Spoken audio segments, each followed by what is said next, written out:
Well, good morning, good people. We are back here at the Red Brick House for another new day. It is 25 degrees outside, and we can't use the fireplace right now. But we're back here, or at least I am right now. My buddy Jet's going to be coming over in a bit, and Mike will be over if he does some things too. So today, we're going to we're going to get things done, but we're not going to kill ourselves today. Because like I said, it's not going to get above freezing till about 12, so it's going to be chilly. We'll definitely get the propane heater going in here.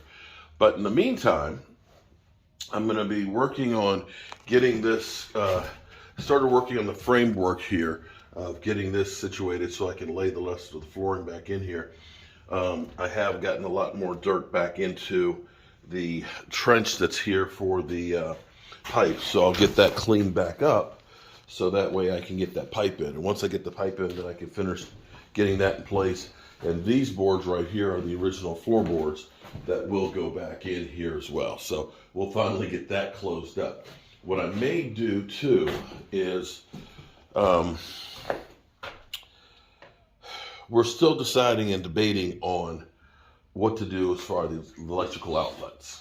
I could do a couple of things. I could go ahead and I could chop into the wall right here and put a conduit so we can run a wire, a feed into there. I may still do that. I need to go to Home Depot and get some boxes if I do. And do the same thing over here, at least get those. We can put some in this closet wall, get to there, but I think we might put a floor outlet over in here so that way we're not messing up all the ceiling things. Another thing I want to do too is I actually want to get a light outside there, to the outside of the house. Now, of course, this is all brick wall and things. So my thinking is, if I go ahead and drill through, because the way this is done, now this is actually key. The way this is done with the walls is there's 3 courses of brick from the foundation to here. From this point up, there's 2 courses. So what I could do is, I could basically go through, because it's open the ceiling here, drill a hole with the hammer drill and go through there to get my feed to the light to go out there. I could bring it down, maybe take the wood off of this wall, bring it down this wall, and end up making a little trench here to put the light switch. So that's how I can get into this space. Now, the bigger question is running that 3-way switch for a light fixture that's up here. What we could do, and this would be a long ways to have to do it, is possibly go up through here. I think all the joists are running this way. What we may need to do, this is going to be crazy, is it may be that we take our 3-way wire, our 3-wire, run down through here, run it across, channel up the wall to here, channel up the wall to here for the switch, and then channel up and drill a hole through here to run to the light fixture. That way we'd be able to turn the lights on in this room here and there. Yeah, this is going to be a lot of work to get that done. But what I would do is basically take the angle grinder, grind a slot to go all the way through there and hit it down in the basement. But and then we can just basically, after it's been inspected, we can go ahead and cement it back up with the plaster. So that's going to be fun. Of course, in here it's nice. The good thing is you're not feeling a lot of the wind blowing through as much as we did before. Right now, having the space with the new windows and things in place, it's actually a little bit better. What we'll probably do to stay warmer is we'll work on getting our headers back up in here. Finish framing up this right here for our entranceway for our kitchen and stuff. All those headers need to be put in here. The extra studs need to be put in here. And this is where you look at how some of this stuff was done. You know, literally this is just sitting on that, and that's actually just loose. So there you have it. So we're gonna go through and we'll cut this and we'll end up sistering in more studs and things to make this place nice and snug. We definitely want to stand for another 200 years, and so we're gonna work our best to do that. So those are some of the things we're gonna work on today. If it warms up some, probably take the window out up there, and I need to get more materials for the exterior.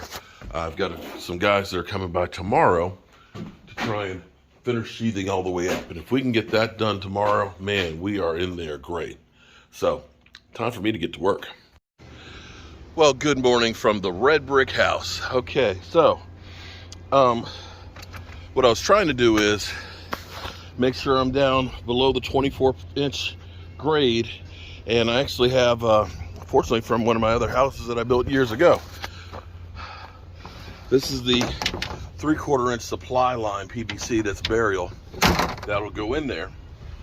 And you can see here's where I have to go to. I've actually been doing pretty good with this, and even though it's only about 27 degrees out here, the ground's not frozen. But I wanted to make sure that I slipped this in here to make sure that I'm below grade, and then I was going to finish off this later. But as I started digging, it was funny because my wife asked me this morning, she said, well, what was there before? I said, probably galvanized is probably pretty much disintegrated. And I found it right here. That's actually the old water line. And you can see it's only about a foot down. So, but the code is actually 24. So that's why I'll be going below it. Now, the big question is, did they uncouple it? Well, this is a new meter base. I actually haven't been in here to see how low it is, but at some point I'll need to open it up and check it out. All right, peace. Today is a good day. All right, so I think I'm only about 7 feet away from getting to the meter digging out here in the cold, which is freaking fantastic. And I've now got my water line down about 26 inches there, at least in here. I've got it out of the way for now, so I can go through now and work on getting this stuff closed up, which is gonna be nice. It'll be nice to finally have this put back together. I think what I'm gonna do is I'm gonna work on chipping some of this stuff, plaster off here, and put in an outlet over here into the wall. I've got some PVC boxes, and what I'll do is I'll run the PVC line up under here, so that way we can go in and connect it to the wall. So that way I'll have an outlet right here, which will be easy peasy. We'll just end up running the circuit up into it, and we'll make this the last stop on it, or the first, no, yeah, the last one. So it only needs to be one line going in. So this is definitely good news here. Okay, so because we have these old brick walls that we're going to re-stucco or cover, what we've done is we've actually gone through here. We got ourselves a conduit box. We're going to actually fill that back in with cement so we can run the wire up into the box and have one there. We'll do the same thing over here. We'll set a box there as well, and we'll be able to just run into the conduit and bring us our wires for these outlets, because you need to have one within 6 feet of every door and no more than 12 feet across. So we've got this one and that one that's less than 12.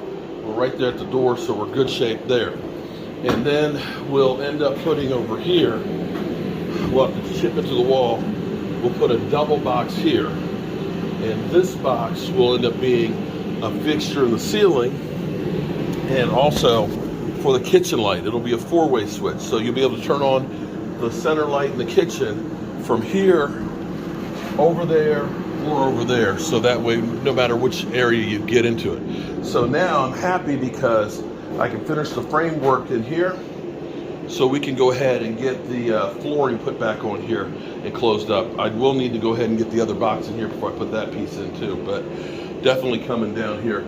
Probably won't work real late here today, since it is the Lord's Day, but always making changes. Well, I got good news here. Check this out. Got all this framed up. I've got those boxes in here. One thing I forgot, and now it's basically doing this like a jigsaw puzzle. I need to go get some insulation so I can insulate this part right here before I close it. It'll be a lot easier to stuff some around this, because this is free floating from the walls before I put it on there. Damn. So close, so close. But it's definitely getting a lot better real quick. So I should be able to get this closed up today, and that will be really, really nice to see this floor now closed. And then I can start parging the walls here where we chipped out for these outlets, and definitely taking some steps, but I do need that insulation. Yeah, buddy. Okay, so because you can't get back underneath here once this is closed, I've gone through and put R19 insulation in there, so that way it's going to be nice and warm in here. Once these bricks get warm or cold, it stays that way. So you can see now it's a matter of me piecing my pieces back here on the floor to get this done. So I'm going to get these in here, get them screwed in place, and then finally I'll have this floor closed up again. And man, does this feel good. Does this feel good? Yes, yes. Okay, man, that thing is snug as can be. You can see how it was cut to meet the brick wall and stuff. So now it's a matter of finding each of the pieces, cleaning it, and putting them in here and putting them back. Now I'm actually screwing them in. I'm using 3.5 inch long screws, especially when I get down here. Now, because this beam was a little low and this is our seam, I put a little sleeper here, so that way I can try and get them close to as level as possible. It is an old house, and you're never going to get it perfect, but we're going to try and get it as close as we can. This is thrilling, and we're probably going to be short today. I won't work real late. I've got a live stream on my YouTube channel, but the floor definitely feels nice and snug right now, and so it'll be nice to get this closed up again. And having the outlets in here is really good.